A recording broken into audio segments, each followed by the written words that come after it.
কল্পনা করুন, আপনি আপনার মেয়েকে নিয়ে হেঁটে যাচ্ছেন, আর তখনই একদল লোক এসে আপনার মেয়েকে আপনার সামনে থেকে নিয়ে গিয়ে সংঘবদ্ধ ধর্ষণ করে।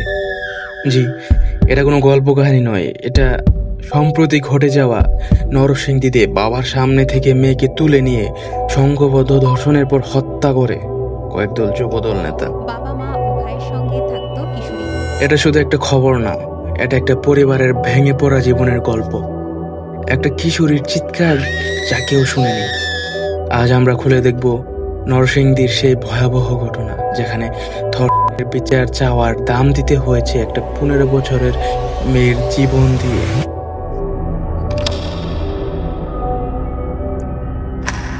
নাম তার আমেনা আক্তার, বয়স মাত্র 15। নরসিংদী সদর উপজেলার মাধবদী থানার মহিষগুড়া ইউনিয়নের বিলপাড়া এলাকায় একটা ভাড়া বাসায় থাকতো পরিবারের সাথে।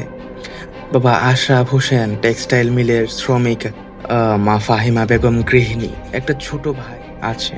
আমিনা পড়াশোনা ছাড়তে বাধ্য হয়েছিল, কারখানার কাজ শুরু করেছিল। পরিবারকে সাহায্য করার জন্য প্রতিদিন সকাল থেকে সন্ধ্যা সেলাই মেশিনের সামনে বসে স্বপ্ন দেখত হয়তো একদিন ভালো কিছু হবে। কিন্তু সেই স্বপ্ন ভেঙে দিল স্থানীয় এক গ্যাং। নেতৃত্বে ছিল নূর মোহাম্মদ, সবাই তাকে নূরা বলে ডাকত। বয়স 25-26, স্থানীয়ভাবে বখাটে হিসেবেই পরিচিত। তার সাথে ছিল চাচাতো ভাই মোহাম্মদ আয়ুব, এবাদুল্লাহ, গাফফার সহ আরো কয়েকজন। প্রায় 15 দিন আগে আমেনা কারখানা থেকে বাসায় ফিরছিল। রাস্তায় নোরা আর তার দল তাকে জোর করে তুলে নিয়ে যায়, তারপর সংঘবদ্ধ ধর্ষণ, গণধর্ষণ। একটা নিরীহ মেয়ের জীবনের সবচেয়ে কালো রাত। তাকে ধর্ষণ করা হয়েছিল কারণ তাকে নাকি প্রথমে প্রেমের প্রস্তাব দেওয়া হয়েছিল। তার উপর সেই নরপিশাচের নজর আগে থেকেই ছিল। পরিবার ভেঙে পড়ে কান্নায় ভাসে, বিচার চায়। কোথায় যাবে? পুলিশ? না। প্রথমে গেলেন স্থানীয় ইউপি সাবেক সদস্য আহমদ আলী দেওয়ালের কাছে। তিনি বিএনপির স্থানীয় নেতা, মহিষগুড়া ইউনিয়নের 9 নম্বর ওয়ার্ডের সাবেক মেম্বার। বললেন সালিশ করে দেব, কিন্তু সালিশ হয় না, উল্টো হুমকি আসে। সেই তরুণীকে ধর্ষণ করার পর টাকায় সমঝোতা করতে চেয়েছিলেন বিএনপি নেতা, না হলে আরো খারাপ হবে।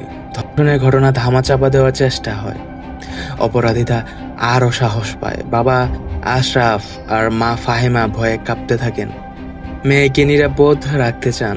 বুধবার রাত 25 ফেব্রুয়ারি 2026, বাবা আমেনাকে খালার বাড়িতে নিয়ে যাচ্ছিলেন। পথে বড়ইতলা বা বিলপাড়া এলাকায় পৌঁছাতেই নোরা আর তার গ্যাং আবার হামলা করে। বাবার হাত থেকে জোর করে ছিনিয়ে নেয় আমেনাকে। আবার চিৎকার করে, কিন্তু রাস্তা খালি, কেউ সাহায্য করে না।